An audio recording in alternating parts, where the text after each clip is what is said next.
Boa tarde. Hoje é dia 4 de julho de 2021. Meu nome é Sérgio Gouveia, por volta de 5 horas da tarde. Eu vou gravar um áudio e colocar, talvez até no YouTube, em link não listado, para responder, porque o YouTube é mais fácil de ser consultado, né? É o link que se abre universal em qualquer mídia. Já esse aqui depende do Telegram e tal, então, e o Twitter não tem essa possibilidade de gravar áudio e postar. Pois bem, existe um perfil que é a Distopia Brasil. E a Distopia Brasil, então, coloca o seguinte texto. Bom dia, vamos fazer o Voz das Ruas chegar até o Arthur Lira? Ou seja, existe uma tendência de se personificar a questão do impeachment ao Arthur Lira, o que não é verdade. Já foi dito no áudio anterior, mas no áudio anterior eu esqueci de um detalhe muito importante, que é atrelado à questão do quórum. Depois eu me lembrei disso e estou, então, pensando, estou aqui retirando, resgatando essa oportunidade pontual para poder, então, narrar um áudio atrelado a esse tweet do Distopia Brasil, que é o Douglas. Pois bem, Douglas, o impeachment não tem a ver, em princípio, com o Lira. E qualquer iniciativa de tentar pressionar o Lira é inútil. Porque o Lira não está na presidência da Câmara por mero acaso. Ele não foi posto na presidência da Câmara porque ele é deputado e estava ali, então já que ele se candidatou, vamos eleger o Lira. Não é nada disso. O Lira já estava previamente eleito para ser um forte, um poderoso agente antissocial antes mesmo das eleições de 2018. E aí então eu começo a falar sobre o primeiro ponto desse áudio, que é a explicação de como a eleição para deputado acontece. A eleição para deputado não elege pessoas, ela elege número de assentos, ela elege cadeiras dentro do parlamento. O voto proporcional não conta com o nome de ninguém para declarar o resultado da eleição. Depois que o resultado da eleição sai, sabe-se a quantidade de cadeiras que cada partido político que esteve apto a conquistar cadeiras conseguiu para aquela legislatura.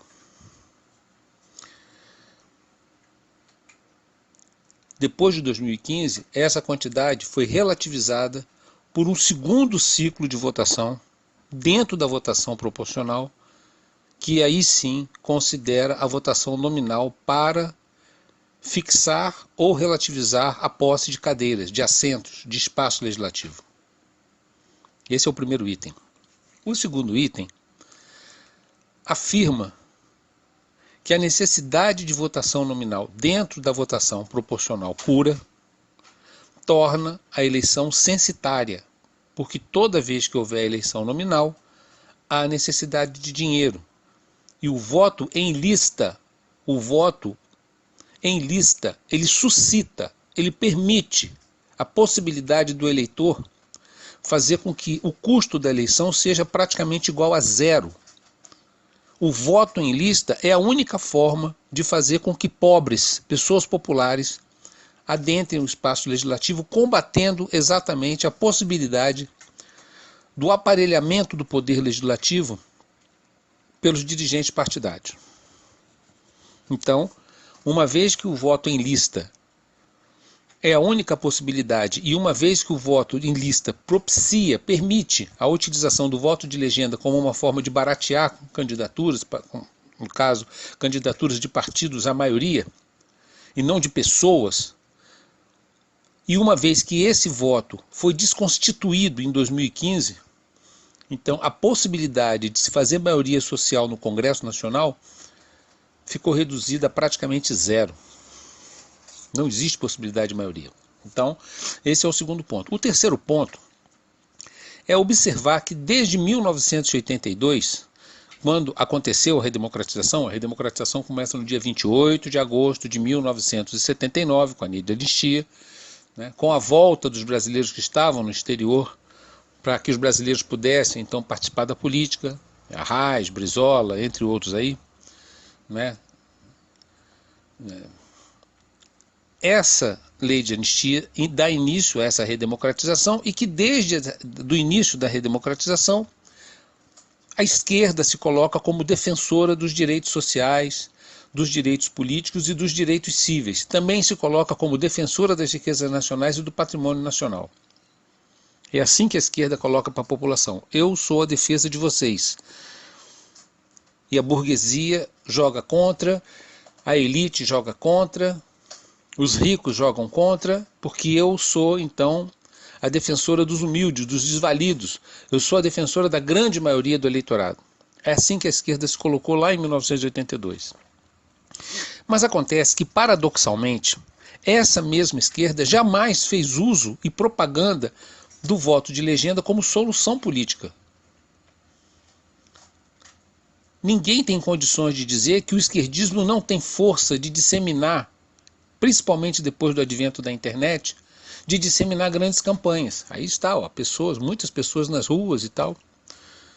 Mas acontece que esse esquerdismo não faz prévias nas ruas, ele não vai às ruas para botar o povo no comando das listas, ele não vai às favelas para colocar povo no comando das listas, ele não vai às prisões, às palafitas, às aldeias, às cracolândias, os quilombos, ele não frequenta esses ambientes para colocar o povo no comando das listas. E é aí que entra então o quarto ponto.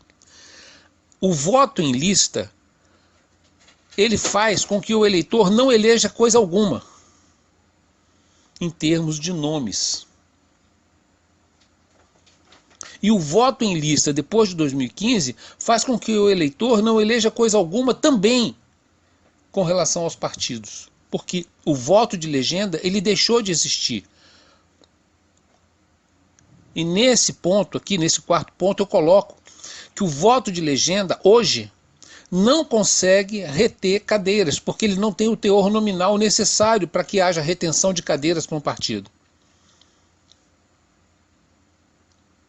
O que se depreende sobre isso, e é o quinto ponto, é que o dirigente partidário monta as listas de tal forma a não dar opção ao eleitor.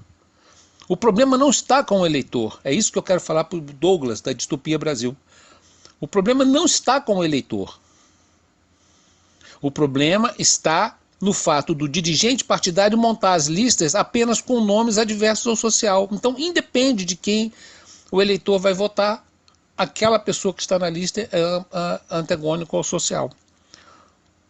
E existem profissionais do antagonismo ao social que praticamente disputam currículo para estarem nas listas dos partidos de ideologia adversa ao social, que é a grande maioria. Dos 33 partidos que existem, pode-se dizer que apenas, eu não considero nenhum, mas apenas dois, PT e PSOL, ainda seriam parecidos com alguma coisa proativa ao social, mas eu vou provar que não é. Daqui a pouco eu vou dizer que não é por causa da votação vencida e por causa da formulação das listas. Então, não existe nenhum partido no Brasil que seja um partido de massa, de acordo com a definição de democracia de massa. Pena Bianco, Manan, Michels, Diverger, todos esses autores definiram o que é democracia de massa, e no Brasil não existe nenhum partido compatível com aquilo que seria a defesa dos direitos. Vou lá de novo. Cíveis, políticos, sociais, defesa de riquezas nacionais, defesa de patrimônio público. Não existe, não existe. As pessoas se enganam, e eu vou entrar no sexto ponto. Quinto ponto, sexto ponto.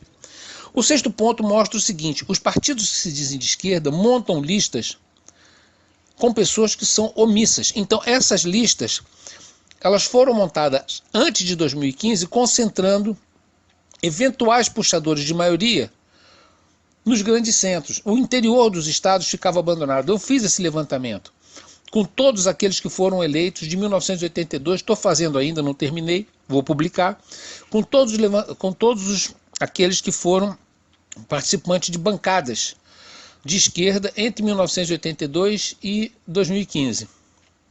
Evidentemente que a orientação do partido é votar pelo social, votar contra as privatizações, votar contra a venda de patrimônio público, votar contra a dilapidação das riquezas nacionais, votar contra a perda de direitos cíveis.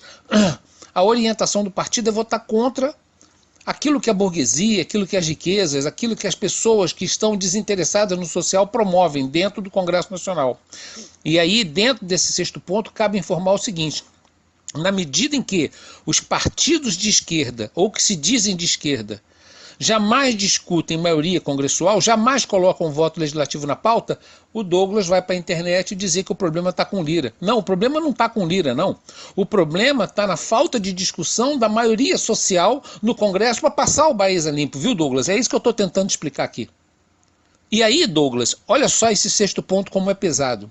Independentemente do fato de como a esquerda vote dentro do espaço legislativo, ela vai votar a favor do povo, só que ela já sabe que ela entra naquela votação perdida.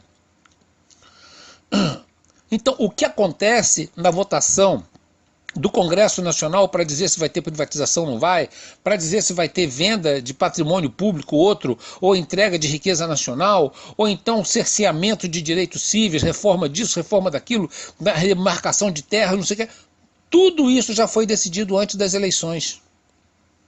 A esquerda já sabia que ia perder todas as votações quando ela montou as listas lá antes das eleições de 2018. É importante dizer isso para a militância, porque senão a militância vai continuar pensando que a esquerda brasileira é proativa ao social. Não é.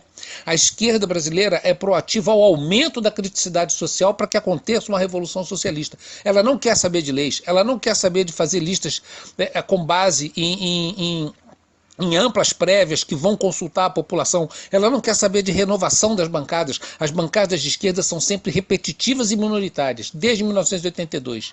E isso tem que ser mostrado ao Douglas, porque ele não sabe disso.